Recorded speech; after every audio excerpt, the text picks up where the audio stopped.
Commander Sarah Chun stood before the Galactic Council and felt the weight of 47 alien species staring at her with barely concealed amusement. The chamber on Concordia Prime Station stretched vast and circular, with each species occupying their designated platforms that floated at different heights according to their atmospheric preferences. Chun had practiced this presentation for months, but nothing could prepare her for the reality of addressing beings who had traveled the stars for thousands of years, while humanity had barely left their solar system. A century ago, she activated the holographic display and began her presentation as required by the harmonious Accord treaties. Esteemed members of the galactic community, Chun said, her voice steady and professional. Humanity presents its primary defensive weapon systems for official registry. The hologram showed a sleek human warship with batteries of long, cylindrical weapons mounted along its hull. Our main ship-to-ship weapon is the electromagnetic railgun, Chun continued, which accelerates ferrous projectiles to approximately 3,000 kilometers per second using precisely calibrated magnetic fields. The chamber fell silent for exactly 3 seconds. Then Ambassador Vrel of the Voth Imperium began to laugh. The sound started as a rumbling chuckle from his six-armed reptilian frame and quickly spread through the council chamber like wildfires. The Serati delegates clicked their mandibles in what their species considered hilarious mirth, while the Kreth representatives slapped their tentacles against their platforms in amusement. High Curator Thrin leaned forward on his insectoid legs and spoke in a voice that dripped with condescension. Commander Chun, Thrin said between clicks of laughter, surely you jest with us today.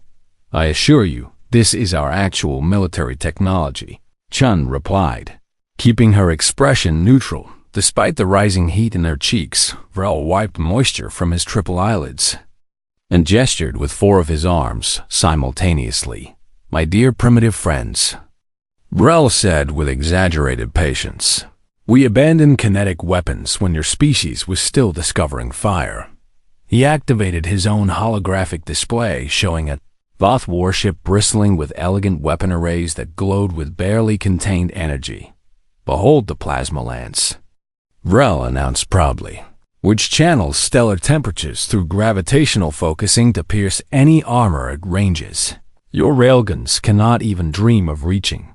The Serati representative eagerly added their own display showing sleek vessels armed with weapons that seem to bend space itself.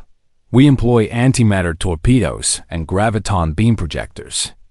The Serati delegate buzzed, which can disassemble matter at the molecular level.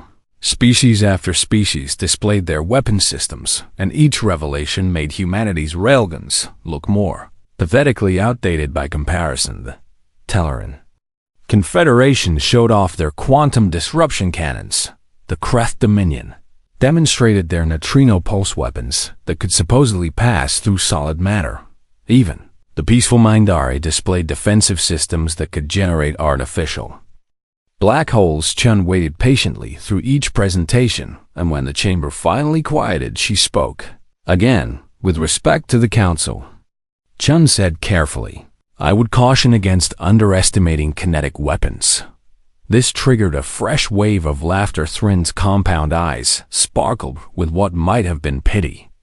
My child, the ancient Serati said in a tone one might use with a confused infant, your species shows admirable spirit, but you must understand the realities of modern warfare. Energy shields have been standard for over 10,000 years. Thrin continued, warming to his lecture, and any civilization with basic gravitational manipulation can deflect solid projectiles with trivial ease. Your railguns are indeed adorable, added a delegate from the Zentar Collective, rather like bringing a stone axe to a fusion reactor. The metaphor didn't quite translate properly, but the insulting intent came through clearly enough. Chun's tactical officer, Lieutenant Kim, stood rigid beside her, and Chun could feel the anger radiating from her fellow human. But Chun had been a diplomat longer than she had been a soldier, and she maintained her composure. Nevertheless, Chun said. I am required to complete this presentation and submit our full technical specifications as per treaty obligations. Of course, Rel said magnanimously, waving several hands in dismissal. We would not want to violate protocol. Chun proceeded through the rest of her presentation, but the council had clearly stopped paying attention. Delegates chatted among themselves, or reviewed documents, or simply stared off into space with obvious boredom when Chun finished and transmitted the technical data packet to the council's central database. Rel made a show of examining it briefly. Then, with deliberate theatricality, he transferred the file to what the translation matrix labeled as a waste disposal directory. The chamber erupted in fresh laughter, and even species that had remained polite before joined in the mockery. The council's military assessment committee convened for exactly 4 minutes before releasing their official classification. The human species is hereby designated as limited threat level, negligible, announced the committee chairman, and poses no significant military concern to galactic security. Chun gathered her materials and prepared to leave the chamber with as much dignity as she could maintain. As she and Kim walked down the long corridor back to the human delegation quarters, Kim finally spoke through gritted teeth. They treated us like children playing with toys, Kim said bitterly. They did, Chun agreed calmly. We should have shown them the firing test data, Kim said. The penetration statistics, the kinetic energy calculations, they wouldn't have believed it. Chun replied, and even if they did, they would have found reasons to dismiss it. They reached the transport pad and waited for the shuttle that would take them back to the human diplomatic vessel. Kim stared out at the massive station with its 1,000 docking ports hosting ships from across the galaxy. So what do we do now? Kim asked. Chun allowed herself a small tight smile. We file our reports. Chun said, we follow protocol and we wait. Wait for what? For them to learn? Chun said quietly. They always do. The shuttle arrived, and as they boarded, Chun glanced back at the council chamber one final time. Somewhere in that vast assembly of species who had mastered technologies humanity could barely comprehend, someone would eventually test human defenses. They would come with their plasma lances and their antimatter torpedoes, and their absolute certainty that primitive kinetic weapons pose no threat, and they would learn they always did. Chun settled into her seat and began composing her report to Earth Command. Report would note the Council's dismissal and their classification of humanity as negligible threat. But it would also note something else that Chun had observed during the presentation. Not a single species in that chamber had mentioned kinetic shielding.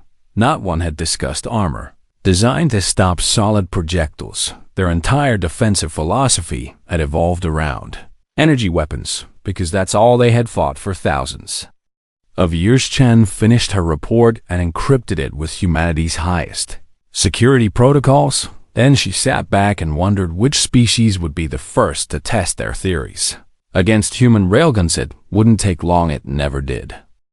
6 months after the humiliating council presentation, Ambassador Vrel stood on the bridge of his flagship and surveyed the human colony world of New Prometheus with unconcealed contempt. The planet hung in space like a blue-green jewel, and its orbital facilities processed minerals from the asteroid belt with admirable efficiency. Vrel's tactical officer provided the strategic assessment with clinical precision.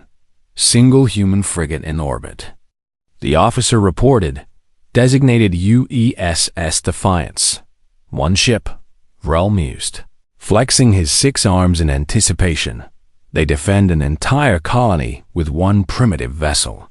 The Voth Imperium had been expanding aggressively for decades, and the discovery of humanity's negligible military capacity had presented an opportunity too, tempting to resist New Prometheus, setting contested space near the Antares confluence and its rich mineral deposits would serve the Imperium. Vrel had brought 3 heavy cruisers equipped with the latest plasma lance batteries because even primitive humans deserved a show of proper force. He opened a communication channel to the human vessel and waited for the response. The view screen activated, showing a grizzled human male with gray hair and eyes that had seen too many battles. "This is Captain Marcus Webb of the UESS Defiance," the human said without preamble.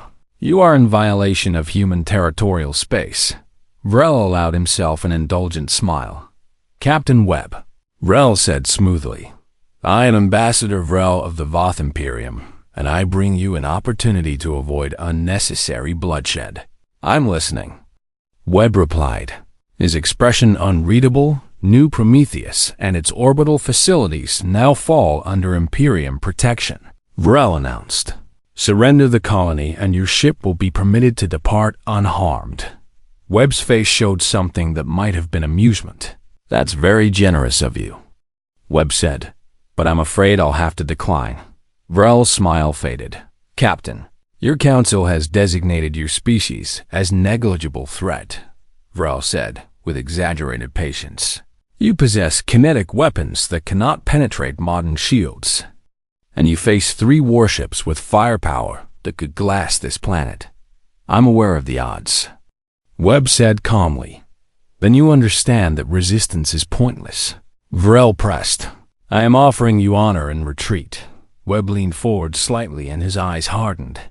"Ambassador Vrel," Webb said quietly, "I fought in the corporate wars on Mars, where we faced enemies with superior numbers and better funding." He paused and something dangerous flickered in his expression. "I learned that superior technology means nothing without the will to use it properly." Webb continued. "So here's my counteroffer.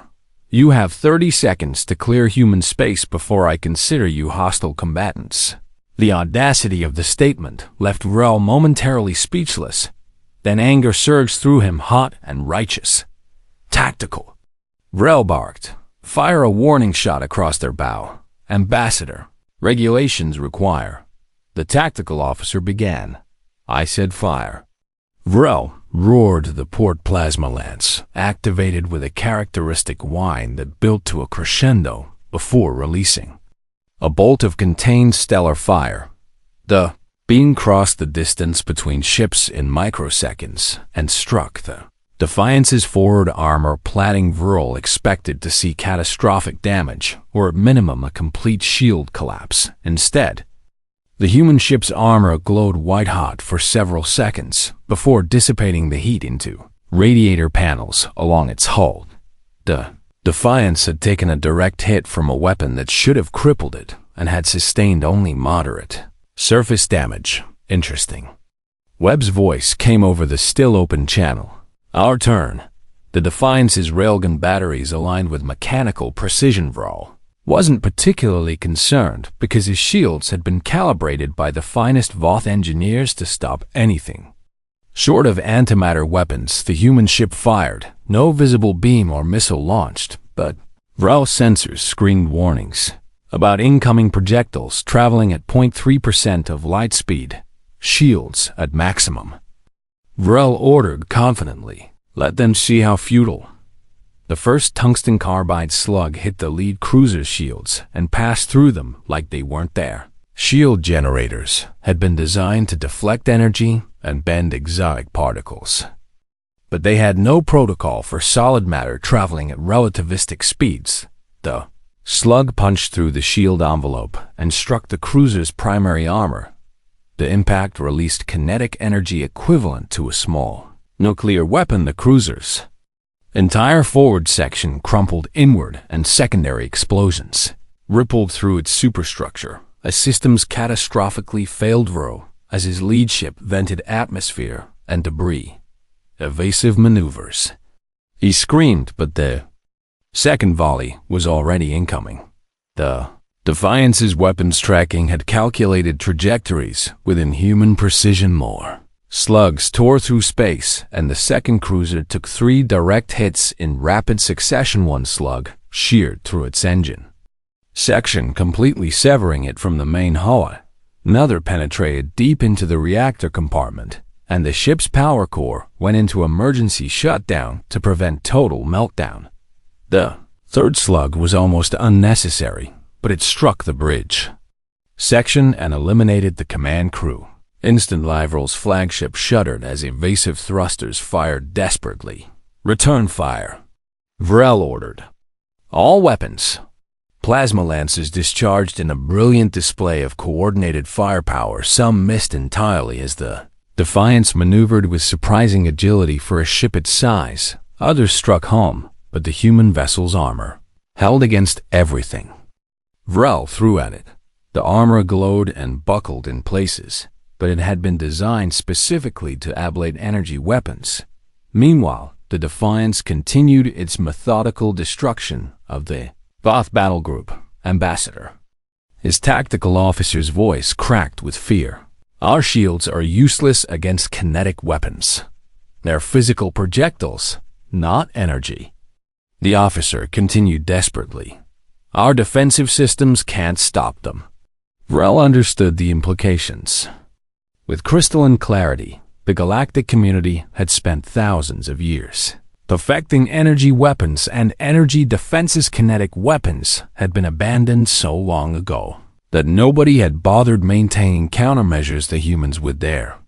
Primitive railguns had accidentally stumbled upon the perfect weapon against modern ships. Another volley struck, and Vrel's flagship took a glancing hit that sent the entire vessel spinning. Emergency systems fought to stabilize while damage reports flooded in from every deck. "Full retreat," Vrel ordered. Abandoning any pretense of dignity, his surviving flagship turned and engaged its faster-than-light drives without waiting for proper calculations. The jump was messy and dangerous, but anything was better than staying in range of those horrific kinetic weapons as his ship fled through the tunnel of twisted space. Vrel pulled up the combat recordings. He watched the battle replay from multiple angles, and each viewing made the situation clear. Human railguns fired solid slugs that shields couldn't stop. Human armor was layered and ablative, designed to dissipate. Energy weapons, human targeting systems calculated trajectories with perfect precision, and most damning of all, the humans had known exactly how galactic ships would respond. This hadn't been luck, this had been preparation. Back at New Prometheus, Captain Webb surveyed the debris field that had been 3 Voth heavy cruisers. "Send rescue drones to recover survivors," Webb ordered, "and transmit a full battle report to Fleet Command." His tactical officer grinned with fierce satisfaction. "Think they'll take us seriously now, sir?" The officer asked. Webb considered the question while watching the Voth flagship's radiation trail fade into the distance. "No," Webb said finally. "They'll call this a fluke or blame Voth incompetence or find some other reason to maintain their illusions." He turned from the view screen and headed toward his ready room. "But eventually, they'll run out of excuses," Webb added. "And then things will get interesting." The Galactic Council chamber buzzed with tense conversation as species representatives argued over the growing number of incidents involving human vessels. 6 months had passed since the New Prometheus confrontation, and the pattern had become impossible to ignore. Krith raiders attempting to seize a human cargo convoy had lost 4 destroyers each. Peacekeepers enforcing a trade blockade had retreated after losing 2 cruisers. Stellarin Border Patrol had engaged a lone human frigate and limped away with catastrophic damage. Every single encounter ended the same way, with galactic vessels defeated by supposedly primitive kinetic weapons. High Curator Thrin stood before the assembly and projected absolute confidence despite the mounting evidence. "Esteemed colleagues," Thrin announced, his mandibles clicking with authority, "we have thoroughly analyzed these incidents and identified the core issue." The chamber quieted as delegates leaned forward to hear the Sarati explanation. "The problem is not human weapons," Thrin declared, "but rather incompetence among those who engaged them." Ambassador Vrel's head snapped up from where he sat in the Voth delegation section. His status had diminished considerably since the New Prometheus disaster, but he still maintained his council seat. The Voth crews at New Prometheus failed to execute proper defensive maneuvers. Thrin continued smoothly, and the subsequent incidents reflect similar tactical failures. Vrel wanted to object, but political reality forced him to remain silent. To defend his crews would be to admit that human weapons were genuinely effective, and that admission would cost him what little influence remained. Furthermore, Thrin announced, activating a holographic display, "Our science ministry has conducted extensive analysis of human railgun technology." The display showed complex equations and molecular diagrams that looked impressively authoritative. "We have determined that human claims about projectile velocities violate fundamental physics," Thrin stated. "The energy requirements to accelerate solid matter to 0.3% light speed exceed what their reactors can possibly generate." A murmur of agreement rippled through the council. "Therefore," Thrin concluded triumphantly, "we can only conclude that human combat recordings have been falsified." In the observation gallery, a young Serati scientist named Crickstill listened with growing horror. She had spent weeks examining actual fragments recovered from battle sites. The metallurgy alone represented achievements her species hadn't seen in millennia. The tungsten carbide composites showed manipulation at the atomic level with bonding structures that should have been impossible without technology far beyond what humans supposedly possessed, and the electromagnetic residue on the fragments confirmed acceleration rates that matched human claims exactly. Grickstall had compiled her findings into a comprehensive report and submitted it to the High Curator's office. The report had been rejected without review. Now she watched Thrin lie to the council with scientific-sounding nonsense and understood that politics had overridden truth. The council voted to maintain humanity's negligible threat classification based on Thrin's assessment. They also approved funding for adaptive shielding research that would supposedly protect against kinetic weapons. Grickstill knew the research would fail because the fundamental problem wasn't shield calibration. Energy shields worked by deflecting or absorbing particles and exotic matter. Solid tungsten slugs traveling at relativistic speeds simply didn't interact with energy fields the same way. 3 weeks later, the Serati adaptive shielding underwent field testing against captured human ammunition. The test ship was unmanned and equipped with the latest prototype shields that theoretically could stop anything. Still watched from the observation station as the test commenced. The human railgun slug, fired from a remote weapons platform, crossed the distance in microseconds. Adaptive shields activated perfectly, and sensors confirmed they had achieved maximum defensive configuration. The slug passed through the shields without slowing. It struck the test ship's hull, and the kinetic impact tore the vessel completely in half. Test was classified as inconclusive, and the research team was ordered to continue development. Meanwhile, human expansion continued at an aggressive pace. New colonies appeared in systems that galactic powers had considered their exclusive territory. Human trading vessels moved through space lanes with impunity, and human warships patrolled their expanding borders with quiet confidence. Commander Chun, now promoted to full ambassador, requested another council session to present a new treaty proposal. Members of the galactic community, Chen announced when her turn came, humanity wishes to offer a non-aggression pact and technology exchange. She outlined the terms carefully. Humans would share railgun technology in exchange for access to faster-than-light communications and gravitational manipulation systems. The treaty would establish clear borders and trade agreements, and most importantly, it would prevent further military confrontations. This is an opportunity for mutual benefit, Chun concluded, and a chance to avoid unnecessary conflict. Thrin responded before other delegates could speak. The council appreciates humanity's offer, Thrin said, with barely concealed condescension, but we cannot, in good conscience, legitimize fabricated military capabilities. Furthermore, Thrin added, your aggressive expansion into claimed territories represents a violation of established galactic norms. Vrel seized the opportunity to rebuild his reputation. "I propose we form a coalition for galactic order," Vrel announced, "to contain human aggression and restore proper boundaries." The proposal gained immediate support from species that resented humanity's success within hours. 12 major powers had committed to the coalition. Plans began immediately for a massive joint operation. Chen listened to the debate and recognized the futility of further arguments. The vote proceeded to formalize the coalition. She made careful note of which species joined and which remained neutral. The final tally showed the coalition commanding a combined fleet of over 200 warships. They planned to assemble at the edge of human space and demand immediate withdrawal from all contested territories. Chun transmitted her report to Earth Command with a single recommendation attached: prepare for full-scale engagement. Back in her observation gallery seat, Crixtel approached Chen as the session ended.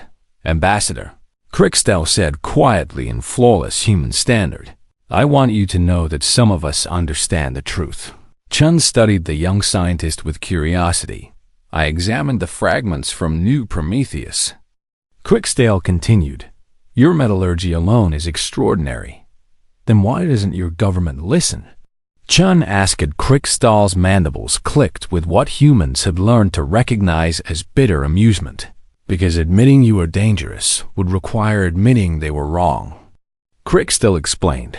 "And powerful people rarely admit mistakes until reality forces the issue." Chun nodded slowly.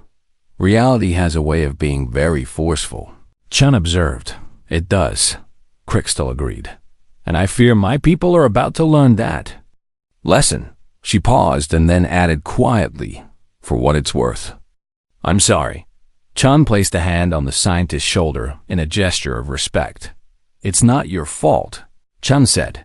"And when this is over, we'll need people like you to help build something better."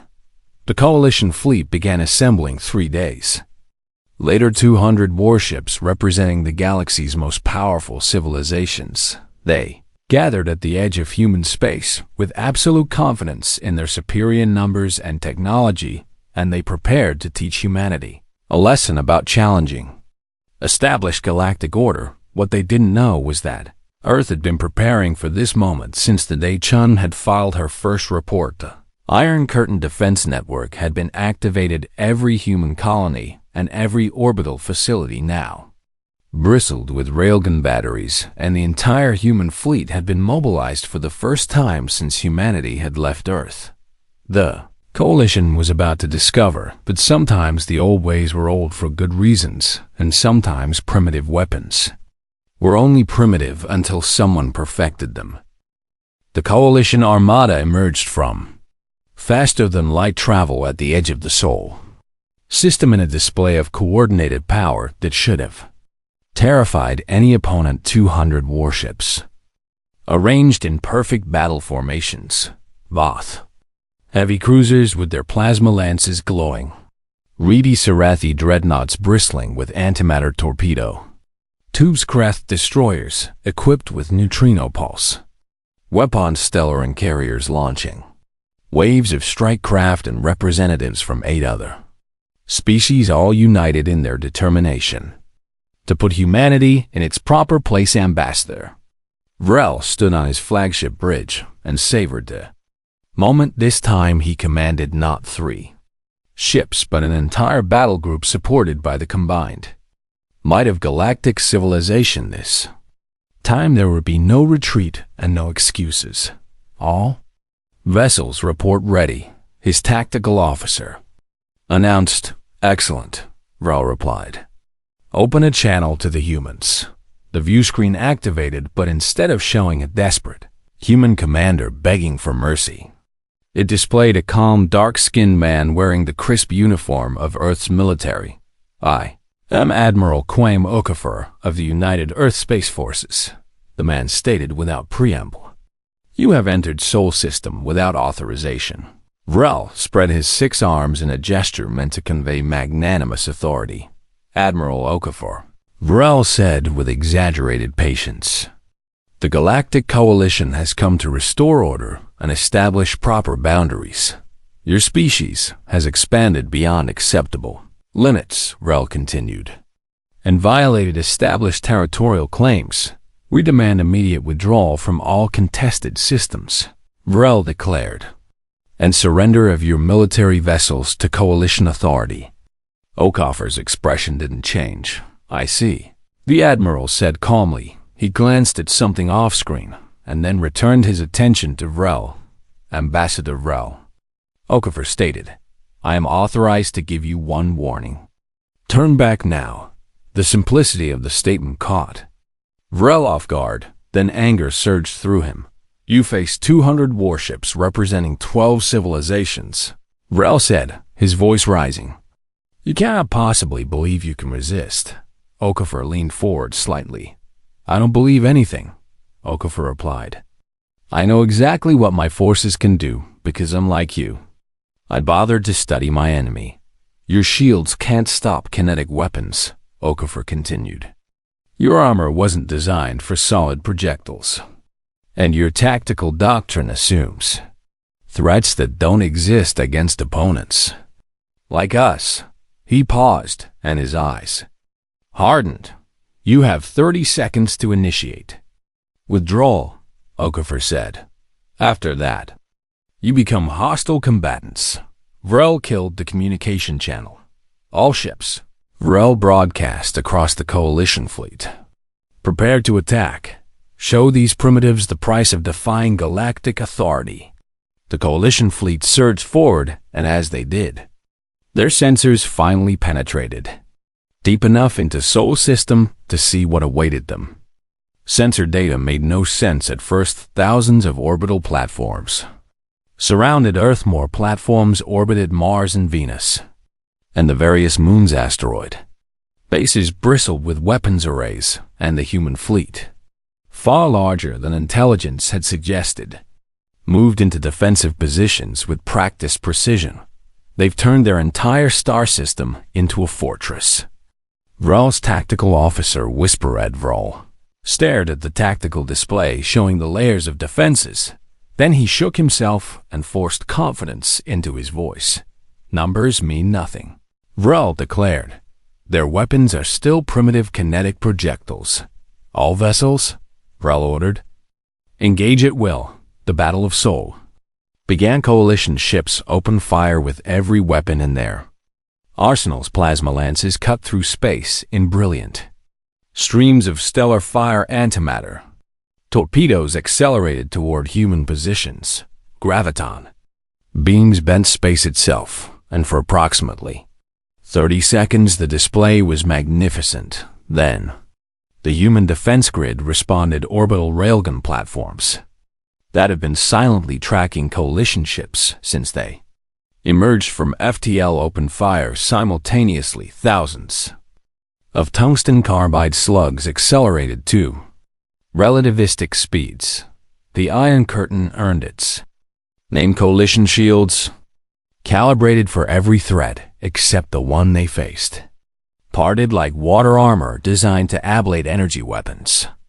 Crumpled under kinetic impacts, the lead Voth cruisers took the first volley and simply disintegrated kinetic energy released in massive bursts tore ships apart from the inside. Secondary explosions rippled through Coalition formations as damaged vessels collided with their neighbors within 90 seconds. The Coalition vanguard had ceased to exist as a cohesive force. Evasive maneuvers, Vrel screamed, but the targeting solutions were already calculating his next position. Human fire control systems used predictive algorithms developed through centuries of ballistic warfare on Earth. They didn't aim where ships were, but where ships would be. Sarati Dreadnought tried to turn and took 3 direct hits through its engineering section. The massive vessel split in half, and both sections tumbled away. Trailing debris. Destroyers attempted to use their superior speed to close range human point defense railguns, smaller but no less effective, shredded them before they could launch their neutrino weapons. Teleron strike craft swarmed toward human positions in clouds of thousands. Automated defense satellites fired streams of small caliber rounds that turned space between fleets into an impenetrable wall of metal.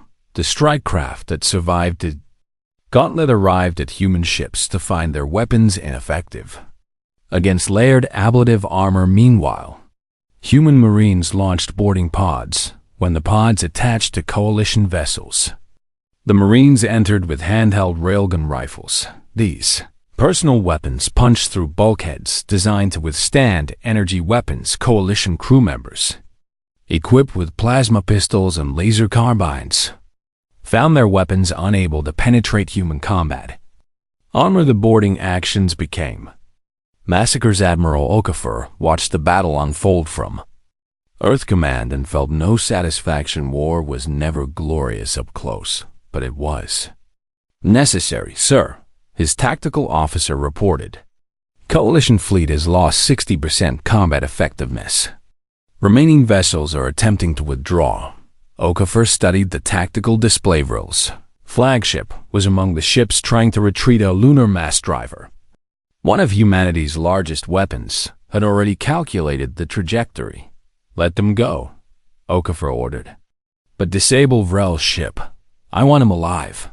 The mass driver fired the tungsten slug, larger than most spacecraft, accelerated down the magnetic tunnel and launched from the lunar surface. It crossed the distance to Vrel's flagship in seconds.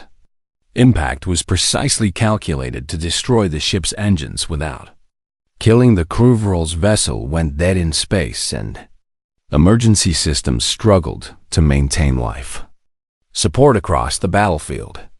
Coalition ships that could still move fled. Those that couldn't move surrendered. The Battle of Seoul had lasted 6 hours and 23 minutes. The Coalition Armada had been decisively defeated in the wreckage of his flagship. Vrel sat in his command chair and stared at the viewscreen showing Earth. The planet that had seemed so vulnerable now looked like exactly what it was, the heart of a civilization that had mastered kinetic warfare to a degree the galaxy had forgotten was possible. A human boarding party arrived within the hour. They moved through the damaged Voth ship with professional efficiency and secured survivors with surprising gentleness. When they reached the bridge, Vrel expected execution or imprisonment. Instead, the Marine commander simply said, "You're being taken to a medical station. Your wounded will receive treatment." Vrel looked up at the human and asked the question that had been burning in his mind. "Why didn't you tell us?" Vrel demanded. "Why didn't you make us understand?" The Marine considered the question. Ambassador Chun tried. The Marine replied, "You weren't interested in listening."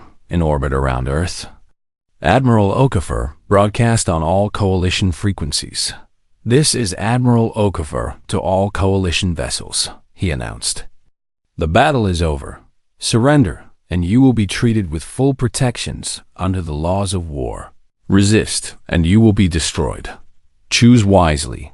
Across the Sol system, the choice was made within 12 hours.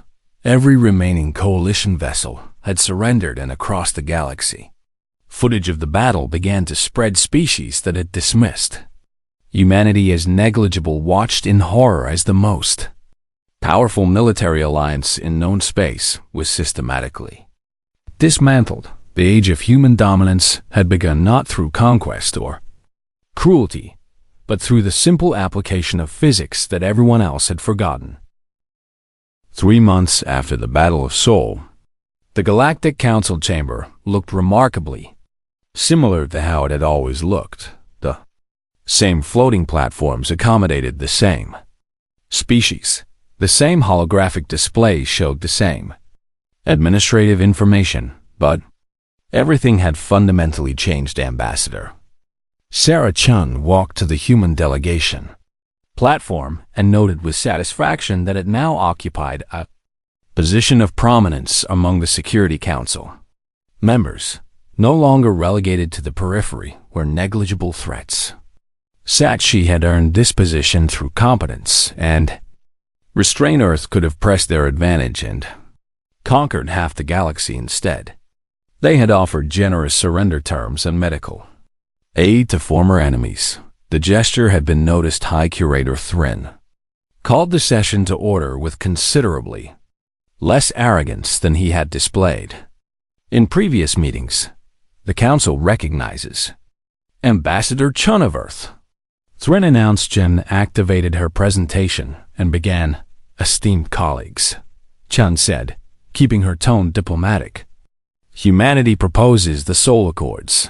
The holographic display showed the treaty framework. The Accords establish 3 core principles, Chun explained. Mutual defense agreements, unrestricted trade between signatory nations, and prohibition on kinetic weapons proliferation. A murmur rippled through the chamber.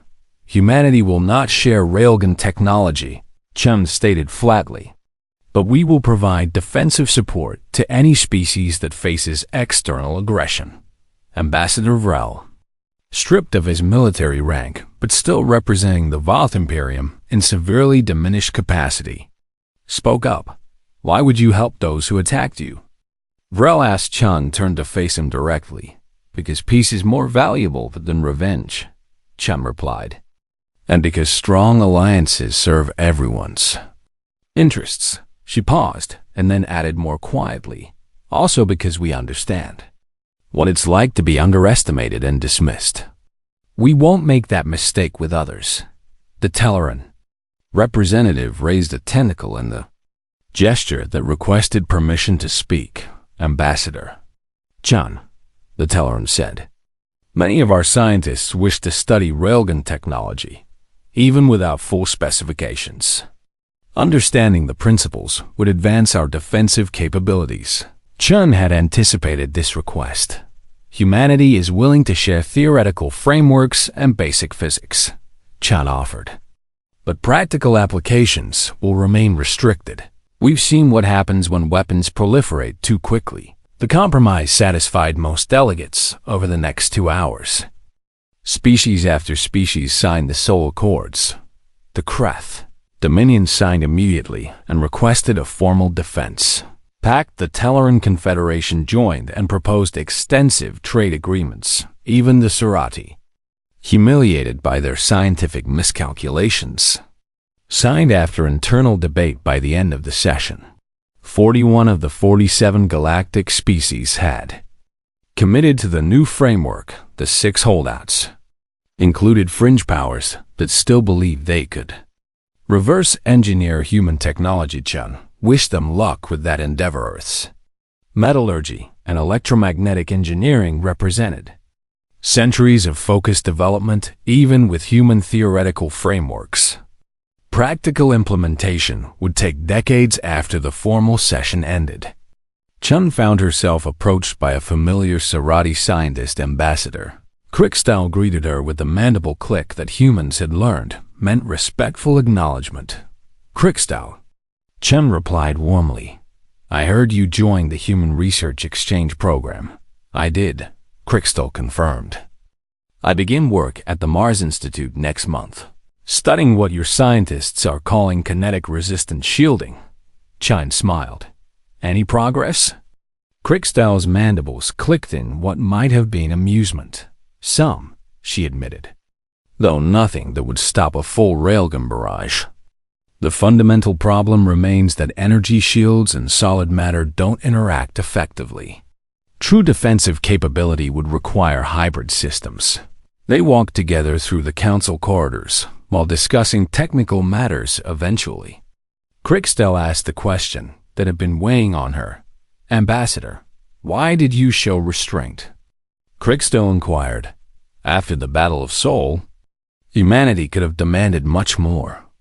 Chun considered her response carefully. Because conquest creates resentment and resentment breeds conflict, Chun explained. We didn't come to the stars to become tyrants. We came to find our place among the galactic community. She gestured at the council chamber behind them. This partnership and cooperation, this is worth more than any amount of territory we could have seized. Crickstyle absorbed this and then shared her own observation. You know what frightens the other species most? Crickstyle said, not your weapons. It's your restraint. They expected conquest and received offers of alliance. They don't know how to process that. Chun laughed softly. Give them time, she said. Trust has to be earned. In another part of the station, former Ambassador Vrel sat alone. In the Voth delegation quarters, his career was over, his reputation destroyed, but he had been granted the opportunity to witness the treaty signing and perhaps find some measure of understanding a human aid delivered. A data package marked with Earth Command seals. Vrel opened it, expecting some kind of formal reprimand or legal documentation. Instead, he found detailed analysis of the new Prometheus engagement. The report showed exactly how human forces had anticipated Voth tactics. It demonstrated the careful calculations that had made human victory inevitable, and most humbling of all, it included recommendations for how Voth forces could have fought more effectively, even in defeat. The humans were trying to teach. Vrel read the entire report twice. Then he began composing his own analysis for the Voth Military Academy. If his people were to survive in this new galactic order, they needed to learn from their mistakes, and they needed to understand that technological superiority meant nothing without tactical wisdom. Admiral Okafor stood in Earth Command and reviewed the treaty ratification reports with satisfaction. 41 signatures, his aide announced. And preliminary defense pact negotiations with 17 species. Good, Okafor replied. What about the holdouts? Intelligence suggests they're attempting to develop their own railgun variants, the aide reported. Progress is minimal. Okafor nodded. Keep monitoring but don't interfere, he ordered. Let them learn at their own pace, and if they succeed, Okafor smiled slightly, then they'll have defensive capabilities against anyone except us, he said, which strengthens overall galactic security. He turned to the view screen showing Earth in all its blue-green glory. Our advantage was never just the weapons, Okafor continued. It was understanding that others had forgotten the fundamentals. As long as we keep innovating and adapting, we'll maintain our edge. 2 weeks later, Chun shared a drink with Crickstall in a station observation lounge. Earth hung visible in the distance, and ships from a dozen species moved through nearby space lanes. Can I ask you something personal? Crickstall inquired. Of course. When you stood before the council that first time and they laughed, Crickstall said. Did you know this would happen? Chun sipped her drink and considered the memory. I knew they were underestimating us, Chun replied. And I knew that eventually someone would test us, but I didn't know it would escalate to full-scale war. She paused. Honestly, I hoped it wouldn't. Every battle costs lives. Crickstall clicked thoughtfully. My people have a saying, she offered. Those who forget the past are doomed to repeat it. The galaxy forgot about kinetic weapons because we evolved beyond them, or so we thought. But evolution isn't always progress. Crickstall continued. Sometimes the old ways work because they're based on unchanging principles. Chun raised her glass in agreement to unchanging principles, she toasted, and to new friendships built on mutual respect. They clinked glasses and watched the ships move through space, somewhere out there. Species were learning to adapt. Engineers were developing new defensive systems. Tacticians were rewriting their doctrines, and slowly, grudgingly, the galaxy was accepting that humanity had earned its place. Not through luck, but through excellence. The age of dismissal had ended. The age of partnership had begun.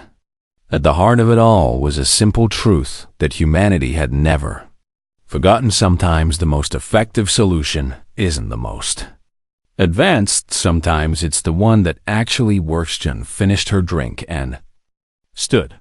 I have to prepare for tomorrow's trade negotiations, she said. Crickstall rose as well. And I have research proposals to review. As they parted ways, Chun allowed herself a moment of reflection. The galaxy had laughed at human railguns. They had dismissed kinetic weapons as primitive and obsolete.